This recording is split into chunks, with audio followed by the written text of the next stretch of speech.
புதுச்சேரியில் வேட்புமனு தாக்கல் செய்ய கடைசி நாளான இன்று தேர்தலில் போட்டியிடும் முக்கிய கட்சிகளின் வேட்பாளர்கள் வேட்புமனு தாக்கல் செய்ய தொடங்கினர். விவரங்களை தர இணைப்பில் இருக்கிறார் செய்தியாளர் சண்முகசுந்தரம். சண்முகசுந்தரம், வணக்கம். எந்தெந்த கட்சிகளை சேர்ந்த முக்கிய வேட்பாளர்கள் மனு தாக்கல் செய்கின்றனர்? விவரங்களை பதிவு செய்யலாம். வணக்கம்.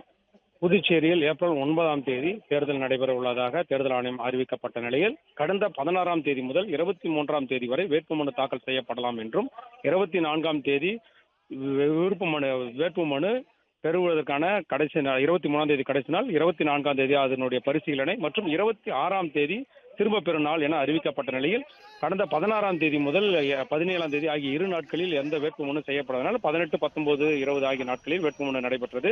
குறிப்பாக 135 வேட்புமனுக்கள் செய்யப்பட்ட நிலையில் தொகுதி பங்கீடு குறித்து தேசிய ஜனநாயக கூட்டணி மற்றும் இந்தியா கூட்டணி சார்பிலும் தமிழக வெற்றி கழகம் மற்றும் நாம் தமிழர் கட்சி உள்ளிட்ட பல்வேறு கட்சிகள் சார்பில் தொகுதி பங்கீடு குறித்து பல்வேறு முரண்பாடுகள் ஏற்பட்டதால் அவர்கள் ஒவ்வொருவராக அந்த தொகுதி உணர்பாடு மற்றும் தொகுதியினுடைய வேட்பாளர்கள் அறிவித்தனர். இந்நிலையில் திமுகவும் காங்கிரஸ் சார்பிலும் இதுவரை அந்த தொகுதி உடன்பாடு எட்டப்படவில்லை. இருந்த போதிலும் அவர்களும் வேட்புமனு இன்று கடைசி நாள் என்பதால் குறிப்பாக அனைத்து தொகுதிகளில் 30 தொகுதியிலும் வேட்புமனு செய்து வருகின்றனர்.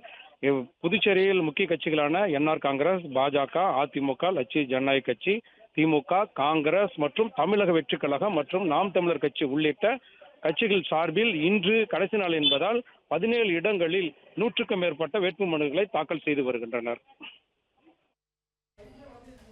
உங்களுடைய தகவல்களுக்கு நன்றி சண்முகசுந்தரம்.